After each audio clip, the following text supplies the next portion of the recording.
Dwarakish uncle ಅವರು ನಮ್ಮಿಂದ ಅಗಲಿರೋದು ತುಂಬ ದುಃಖಕರವಾದ ವಿಷಯ. ದ್ವಾರಕೀಶ್ ಅಂಕಲ್ ಫಸ್ಟ್ ಜ್ಞಾಪಕ ಬರೋದು ನಮ್ಮ ತಂದೆ ತಾಯಿ, ವರದಪ್ಪಾಜಿ, ಉದಯಶಂಕರ್ ಅವ್ರದ್ದೆಲ್ಲ ಒಂದು ಗ್ರೂಪ್, ಅವ್ರದ್ದೇ ಜ್ಞಾಪಕ ಬರೋದು. ನಮ್ಮನ್ನ ಚಿಕ್ಕ ವಯಸ್ಸಿಂದ ತುಂಬ ನೋಡಿದ್ದಾರೆ. ದ್ವಾರಕೀಶ್ ಅವ್ರ ತಾಯಿ ಅಂತೂ ಭಾಳ ಪ್ರೀತಿ ಅಪ್ಪಾಜಿ ಕಂಡ್ರೆ. ಅವ್ರ ಫ್ಯಾಮಿಲಿ ಅಂದರೆ ನಮ್ಮ ಫ್ಯಾಮಿಲಿ ಒಂದೇ ಯಾವಾಗಲೂ. ನಾವು ಅವ್ರ ಮನೆಗೆ ಆಟಾಡ್ತಿದ್ವಿ, ಅವ್ರ ಮನೆಗೆ ಆಟಾಡ್ತೀವಿ. ಇವತ್ತು ನಾವು ಅವ್ರನ್ನ ಇಲ್ಲ ಅಂತ ಇದು ಮಾಡ್ಕೊಳ್ಳೋಕ್ಕೂ ಭಾಳ ಕಷ್ಟ ಆಗುತ್ತೆ, ನೋವಾಗುತ್ತೆ. ಅಷ್ಟೊಂದು ಒಡನಾಟ ಅವ್ರ ಜೊತೆಲಿ. ಅಪ್ಪಾಜಿದು ಅವ್ರದ್ದು ಫಸ್ಟ್ ಪ್ರೊಡ್ಯೂಸರ್ ಆಗಿದ್ದೇ ದೂರದ ಬೆಟ್ಟ. ಸೊ ಅವ್ರ ಸಿನಿಮಾದಲ್ಲಿ ಇದರಲ್ಲಿ ಅವ್ರ ಪ್ರೊಡಕ್ಷನ್ಲಿ ಸಾಕಷ್ಟು ದೊಡ್ಡ ದೊಡ್ಡ ಸಿನಿಮಾಗಳು ಬಂತು.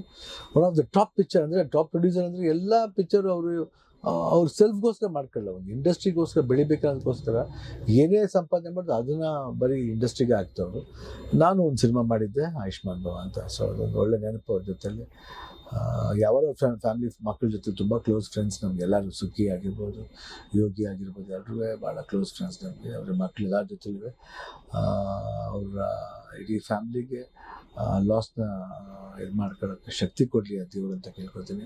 ಅವ್ರ ಆತ್ಮಕ್ಕೆ ಶಾಂತಿ ಸಿಗಲಿ. ನಾವು ಯಾವಾಗಲೂ ಅವ್ರ ಜೊತೆ ಇರ್ತೀವಿ, ಅದು ಅವ್ರ ಮಕ್ಕಳಿಗೂ ಗೊತ್ತು.